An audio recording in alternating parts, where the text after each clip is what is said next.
MSW Media. Hello, and welcome to the third season of the Martin Sheen podcast. With yours truly, Martin Sheen, of course, and I'm delighted to be back hosting this podcast pilgrimage where the destination is still and always will be the journey itself. Along the way, I plan to share stories and personal memories of some of the many people, places, and events that have helped to shape my lifelong, happy, and continuing struggle as an artist and a man to unite the will of the spirit with the work of the flesh.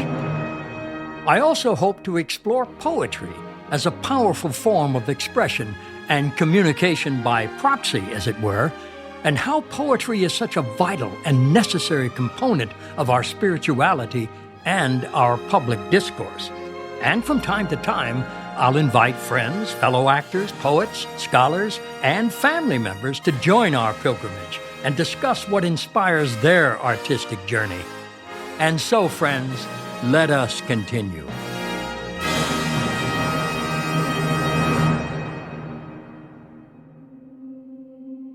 Transition. In February 1981, while Emilio and I were in Bombay, India, and I had nearly completed my role in Gandhi, I received an overseas call from my agent Dolores Robinson in Los Angeles concerning a film called Enigma. They're going to film it in Paris, she said. Are you interested? Of course, I replied. When can I read the script? The overseas connection was poor to begin with, but before I could get any more information, the line went dead, and despite the hotel operator's heroic efforts to reconnect it, the line remained unresponsive and was officially declared dead. Oh well, I thought, I hope it can wait, and I left it at that. Nearly a week later, with my work completed, Emilio and I were preparing to leave for the airport when the phone rang again. This time it was an urgent call from my agent in Los Angeles. I've been trying to reach you for days, she said. Have you finished filming yet? Yes, I replied, and we're on our way home today. Oh dear, she said. Could you possibly rearrange your flight and go to Paris? Paris for what? I asked. Remember last week we talked about a movie for you that was going to film in Paris? Yeah, but we got cut off, I reminded her. I know, she said. But somehow you had agreed to do it, and they're expecting you in Paris tomorrow. I was astonished, to say the least. But I told you I was interested, not committed, I said, and I haven't even read the script. They sent the script to your hotel in Bombay last week, she assured me. Well, I didn't get it, but hang on for a second. With that, I asked Emilio to go down to the front desk and ask about a script from Paris. Meanwhile, I learned that somehow I had agreed to what is called a deal memo, which is legally binding when an actor verbally consents to appear in a film before a legal document can be drawn up for a signature. But I could not understand for the life of me how it was possible I was expected to honor a commitment I didn't even know I'd made. Soon enough, the mystery was solved when Emilio returned with a script. It was called Enigma, written by none other than Jack Briley, the very same Jack Briley who wrote the script for Gandhi. And gradually the pieces began to fall into place. I had spent a good deal of time talking with Jack on the set of Gandhi about a good many things, and chief among them was his next project, which I was holding in my hands. I guess our conversation was considered a deal memo, or as close to one as you could get. Nonetheless, Paris can wait, I told my agent. I'm going home. And I did, but not for long. After I explained the situation to my wife, Janet, we agreed I should do the film. It was a leading role and a good script with top billing, as well as a good salary. Of course, it was out of the question to take any of the kids with me on such short notice, so I didn't ask. But I did get a promise that everyone would join me during their Easter break in April, and within a few days, I was in Paris on my own. Set in Berlin during the Cold War, Enigma was a cat-and-mouse spy caper involving an East German defector recruited by the CIA to steal a computer scrambler from the KGB. I played the defector, and my co-stars were the wonderful actor Sam Neill as the KGB agent assigned to track me, and the beautiful French actress and former child star Brigitte Fourcet played my accomplice. Locations were all in France, including Lille and Strasbourg, as well as Paris, where the majority of scenes would be filmed. The production company had temporarily booked me into a very swanky hotel, Royal Monceau, on the Avenue Hoche, while they searched around Paris for a less expensive place for the long haul. Sam was staying at the Hotel Lennox in the Saint-Germain-des-Prés neighborhood on the left bank. One night he invited me over for dinner, and afterwards he showed me his suite on the top floor. It was a very unique duplex with a small sitting room and a balcony overlooking the street, with a cozy bedroom upstairs under a skylight. "This is wonderful," I said. "I wish I had a place like this." "It's yours," he said. "Oh, no, I couldn't," I told him, but he insisted I take it for the remainder of the shoot, and he moved out. I was deeply moved by his generosity, and at his insistence, I checked in the following day, and that unique space became a very special retreat. Every morning I'd wake up early to the light coming through the skylight, called downstairs for a cappuccino, a fresh croissant, and the day's edition of the International Herald Tribune. After long days filming in different locations all over Paris, I could always look forward to a quiet evening in my retreat, working on the script or reading a few of the books I had brought back with me from India. One of the books, by the way, was a Western interpretation of India culture and spirituality that explored the Eastern concept of death. The author believed that we wake up in death, as if awakening from a dream in a strange place, very disoriented, but eventually we remember who we are and that we have left the physical plane and entered a spiritual one. Of course, there was nothing about what happens next, but if waking up is the first step in the afterlife, I found it reassuring. Naturally, no one ever returns to confirm what really happens when we croak, so I'll just have to wait and see. I guess we'll all just have to wait and see. Meanwhile, my time in Paris was becoming a pleasant routine of filming on weekdays with quiet evenings in my rooftop sanctuary at the Hotel Lennox. And while the weather was not always ideal, in fact it was often cold and it rained quite a lot, still I enjoyed long walks on weekends exploring historic left bank neighborhoods, discovering museums, shops, restaurants, and generally absorbing the Parisian ambiance. One day, I was astonished when out of the blue, I ran into my dear friend Terrence Malick on the street. We had grown close since working together on Badlands in 1972, but had not seen each other for several years. Meanwhile, he had moved to Paris, remarried, and he and his wife Michelle lived on the Rue Jacob near my hotel. It was wonderful to see him again and spend time together. Terry was a Harvard graduate and a Rhodes Scholar with an unquenchable thirst for knowledge. He was a brilliant film director as well, who spoke 4 languages, including French. I couldn't mention a book he hadn't read, and a conversation with him was often like a tutorial for me. Despite a great sense of humor, Terry was enormously private and extremely shy. Soon I began to open up to him about what had happened in the Philippines during the stressful filming of Apocalypse Now, and the profound experiences Emilio and I had in India. Terry introduced me to the famous English-language bookstore Shakespeare & Company along the River Seine, where he would pluck books off the shelves for me to read. He taught me how to navigate the Paris subway system as well, and he took me on long walking tours of the Ile Saint-Louis and the Ile de France. He and Michelle often invited me to join them for dinner at their favorite restaurants, where a tourist was rarely seen, and wonderful French meals were served at reasonable prices. Several times I joined them at night in the church of the Saint-Germain-des-Prés, the oldest church in Paris, where a group of charismatic musicians held impromptu concerts by candlelight. They were young men and women who played guitars and sang beautiful French hymns in a corner of the cathedral as we sat listening for long periods of time in rapture, and it remains one of my favorite memories from my time in Paris. The more time we spent together, the more Terry realized I was going through a transition. And without either of us acknowledging it as such, he had become a spiritual director. Then one day he gave me a copy of Dostoevsky's The Brothers Karamazov. "Read this," he said. "I think it will have an effect on you." And did it ever. I'd never read any of Dostoevsky's novels before, but from the start, his story of the ethical and moral dilemmas faced by Fyodor Pavlovich Karamazov and his sons fascinated me. Every character in the story was invested with an equal measure of faith and flaw, but the overriding powerful theme of the book was love. Not the sweet, genteel image of love that's often tossed around in Western culture, full of sentiment and lust. For Dostoevsky, love is a terribly painful and vulnerable endeavor that requires total honesty and heroic selflessness. Such love is valuable above all else and devoutly to be wished. The book was nearly 1,000 pages, and I stayed up late reading it night after night.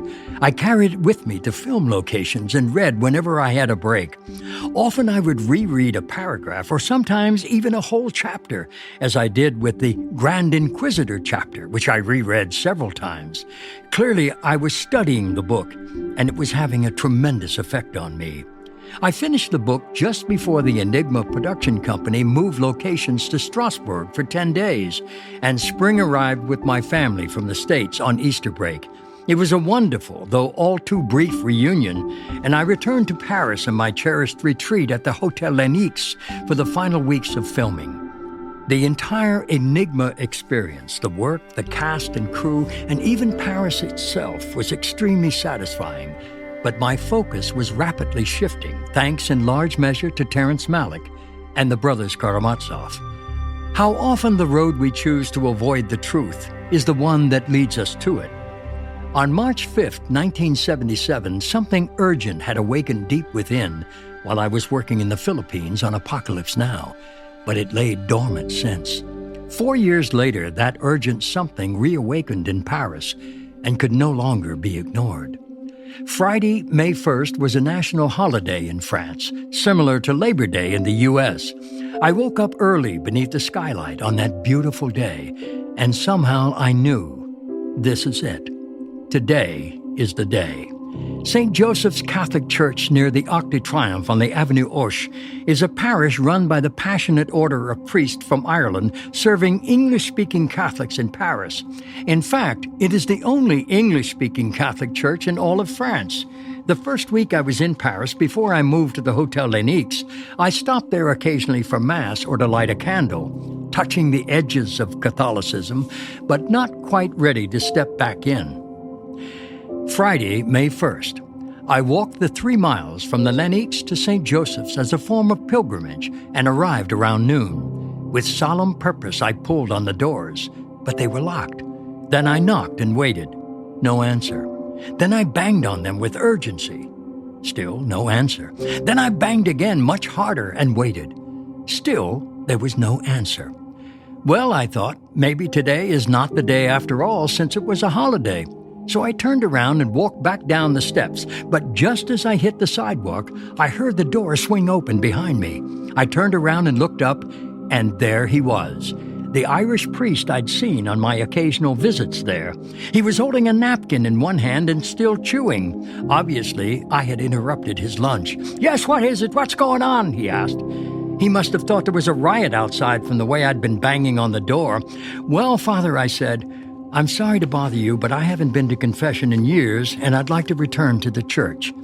His eyes narrowed, and from his expression, I knew I'd come to the right place, and he was the right man. "Well," he said, "come back here tomorrow morning at 10 and don't be late. I've a wedding at noon." "I will," I said. It was the right day, after all. The next morning, I arrived at the church promptly at 10 a.m., and Father was waiting. There was just he and I, and when the time came, I entered the confessional box, knelt down, and began with those 7 words known the world over. "Bless me, Father, for I have sinned." Then I unburdened a heavy load from my soul. Father listened patiently, offered some spiritual advice, and then he said, "For your penance, say one Our Father." "One Our Father?" I asked. "Have you been gone so long you can't remember the Our Father?" "Oh, no," I laughed, "and I remember it. It's just I didn't expect such a light penance after being gone so long." "Welcome home," he said. "Now make a good act of contrition." I did so, and he gave me absolution and said, "Go in peace, and God bless you." "Thank you, Father," I said. I left the confessional light as a feather and sat down in a pew to reflect. I had returned from whence I'd come, and gradually an overwhelming sense of freedom and gratitude consumed my whole being. Sitting alone in that church, I began to weep uncontrollably with tears of sheer joy. I imagine the prodigal son must have felt the same way when, as the gospel parable tells us, he returned home from his wayward path, rehearsing lines of apology and explanation, only to be greeted by a father who loved him so unconditionally. The son was welcomed with open arms, no questions asked, and no judgment passed.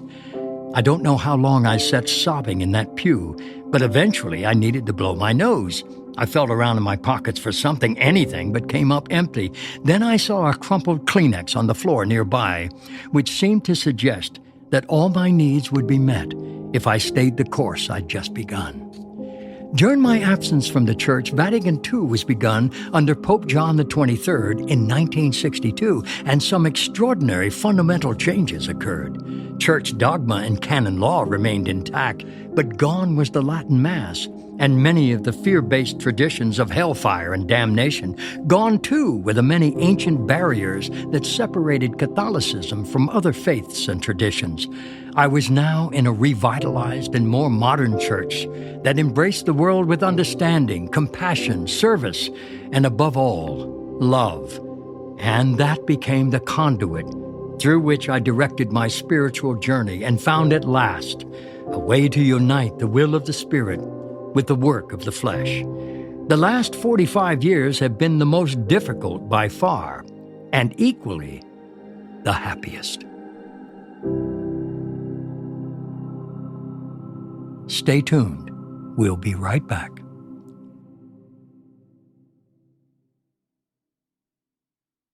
And we're back. Consider this phrase attributed to the Buddha.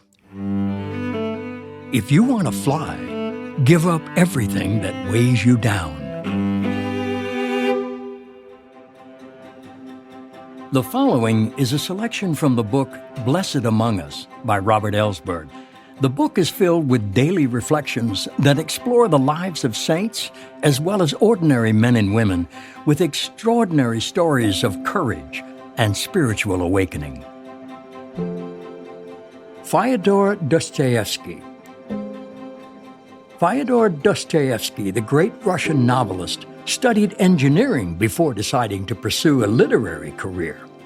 His first story, Poor People, was published in 1846, and it reflected his lifelong concern for the sufferings of common people. In 1849, Dostoevsky was arrested for his role in a socialist study circle.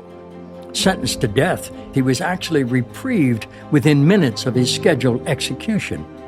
He spent the next 4 years in hard labor in a Siberian prison camp, an experience that provided him with much material for his later work. Through this ordeal, with only the New Testament as his companion, he found the themes that would dominate his novels: the common human solidarity in the sin of the world, the redemptive meaning of suffering, and the power of Christ's love. Dostoevsky's life was marked by deep anguish. He suffered from epileptic seizures, and his compulsive gambling contributed to his lifelong poverty. 2 of his children died, and he was racked with guilt over the early death of his first wife, whom he had neglected. His brilliant novels, Crime and Punishment, The Idiot, and The Brothers Karamazov, were marked by an acute understanding of psychology and an obsession with the nature of evil, the condition of human rebellion against God, and the quest for salvation. Though his work was honored in the Soviet era for its realism, he had prophesied the oppressive nature of any effort to achieve utopia apart from God. For Dostoevsky, authentic community and human fellowship could be founded only on a living faith in Christ. He died on January 28, 1881. Fyodor Dostoevsky was 60 years old. His quote, "The world will be saved by beauty." Robert Ellsberg is an American publisher specializing in religious and spiritual exploration. He is editor-in-chief and publisher of Orbis Books. He lives and works in upstate New York with his wife.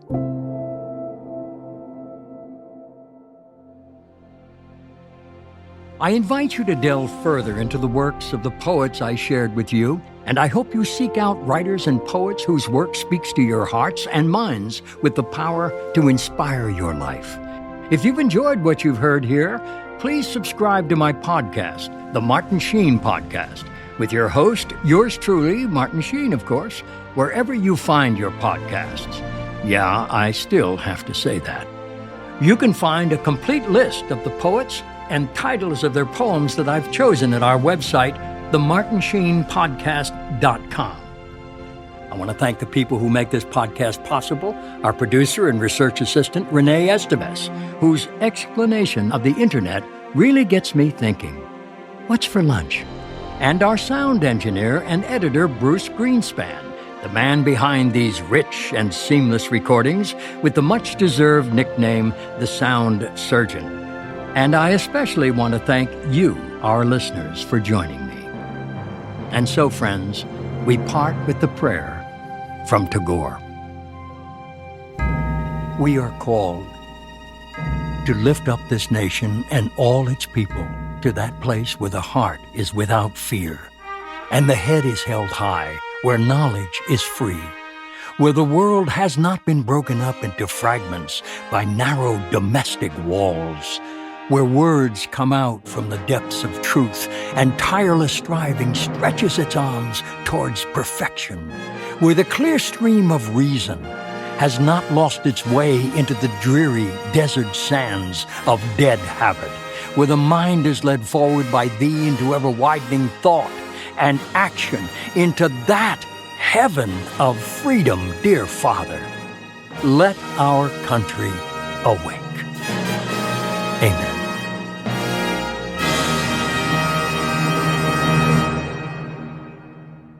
The Martin Sheen Podcast, all rights reserved. No part of this podcast may be reproduced, distributed, or transmitted in any form without prior written consent of the author and TE Productions. The story Transition by Ramon Gerard Estevez, a.k.a. Martin Sheen, is included here by copyright permission of the author.